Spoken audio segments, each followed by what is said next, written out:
Hay mga ate kuya, nakita niyo na ba yung post ni Miss Ivana Alawi? Mamimili tayo ngayon ng 100 iPhone 17. Siya ay namimigay ng 100 pieces na cellphone ngayon.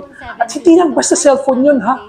Nako, 100 pieces na cellphone, iPhone 17. Tama kayo, iPhone 17 at 100 pieces. Nakakahalaga lang naman ng 52,000 to 72,000 ng isang iPhone 17. Grabe no? Tapos 100 pieces pa? Sana all! Pero alam nyo ba kung paano nagsimula ang iPhone? Nagsimula ang lahat ng ito sa kumpanyang Apple, sa pamumuno ni Steve Jobs. Apple was founded in 1976 by Steve Jobs and Steve Wozniak. Today, it's a household name and one of the world's most valuable companies. Noong 2004, napansin niya na baka bawalan na ng halaga ang sikat nilang produkto na iPad kung magkakaroon ng mga music player ang ordinaryong cellphone. Kaya gumawa sila ng isang lihim na proyekto at tinawag nila itong The Project Purple. Ang layunin nila dito ay pagsamahin ang paggamit ng iisang telepono, music player at internet device. At halos 3 taon nila itong tinago sa publiko.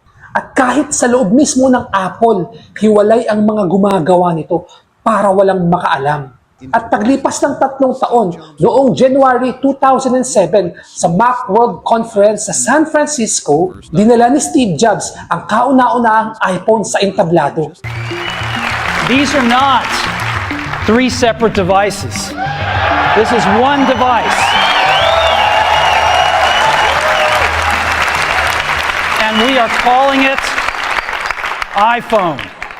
At noong June 2007 din, una itong ibinenta sa Amerika. At alam nyo ba mga ate kuya, grabe yung naging bentahan nila.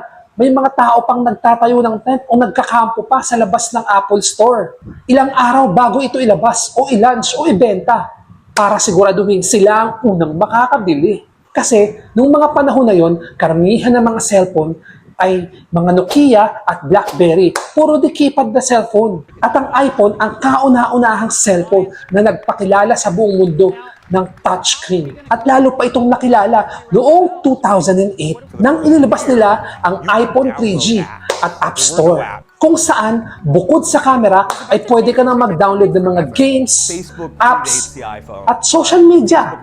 At alam nyo ba, sa loob lamang ng 74 na araw, ay umabot na 1 million unit ang nabenta nila. At paglipas ulit ng 4 na taon, ay 100 million na ang nagmamay-ari ng unit ng iPhone sa buong mundo. Wow. Sa loob lamang ng ilang taon, ay pinalitan na nito ang dating hari ng mga cellphone at binago ang paraan ng pagkipag-usap, pag-aaral at pamumuhay ng mga taong gumagamit ng iPhone. At ayan ang kwento kung paano nagsimula ang sikat na iPhone ngayon. Kayo ba mga ate kuya, ano bang unang unit ng iPhone ninyo? Ikwento nyo naman sa comment section sa baba kung anong unit ang ginamit ninyo ng iPhone ha? O baka naman Android cellphone user ka. Pero ibang kwento na yan. O teka, huwag kalimutang mag-like, share, and subscribe para sa mga susunod nating kwento. Ako nga po pala si Kuya Jams at laging tatandaan, ang tunay na yaman ay kaalaman at karunungan. Hanggang sa muli, paalam!